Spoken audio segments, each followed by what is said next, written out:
We were born among the stars. Our destiny is to return to them. It has been a generation since we first arrived on this world, hiding from the growing silence that has obliterated my people. Here we dismantled our last starship in order to survive and rebuild. As we once again set our eyes to the skies, we find that our enemies have found us. Now we must defend our people, our home, from the chaos that threatens it. The most essential structure on the battlefield is the headquarters. The HQ houses the command staff and provides power for up to 4 attached buildings. To expand our forces, we build hubs.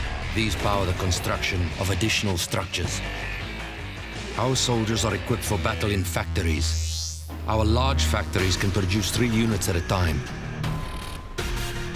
When our ground forces are damaged, repair pads are equipped with multiple bays to restore them to full operation. With the ability to construct and arm aircraft, hangars allow us to take our forces into the air. To fortify our outposts, we construct walls. Hardened by catalyst, they serve 2 purposes.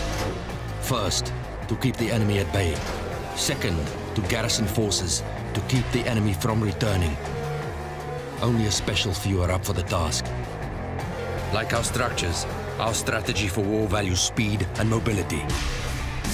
To those ends, our first line of offense are the commandos. More hands means more guns. Next are stalkers. Quick to produce, stalkers excel at running down our enemies in packs and supporting advanced units. A true mobile weapons platform, the Predator is able to move quickly without interrupting fire of its shoulder-mounted cannons. It's an ideal unit for outmaneuvering our enemies. For long-range assault, we have the Hailstorm. These artillery units bombard enemy forces with high-explosive mortars far from the battle itself. And when something stands in the way, we send in the Avalanche. These heavy machines specialize in demolishing enemy structures and fortifications. If the enemy finds us, the best defensive weapons we have are the aptly named Guardians. The firepower they can unleash is so powerful that they can only fire when securely mounted to a hard point. It doesn't take many to keep very large forces at bay until reinforcements arrive. For clandestine missions, we use the Seeker.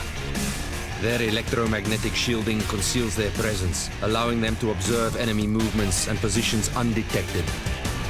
We also deploy the Stratos for keeping track of others through the use of high-altitude observation.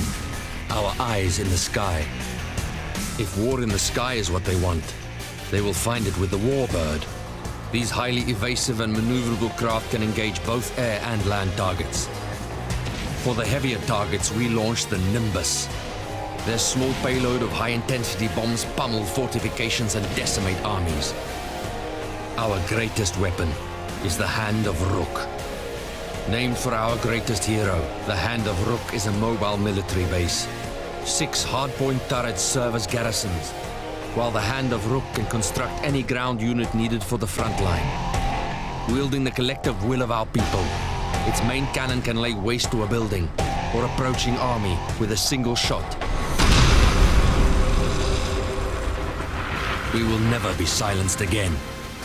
While our past has been stolen, these Outlanders will not rob us of our future.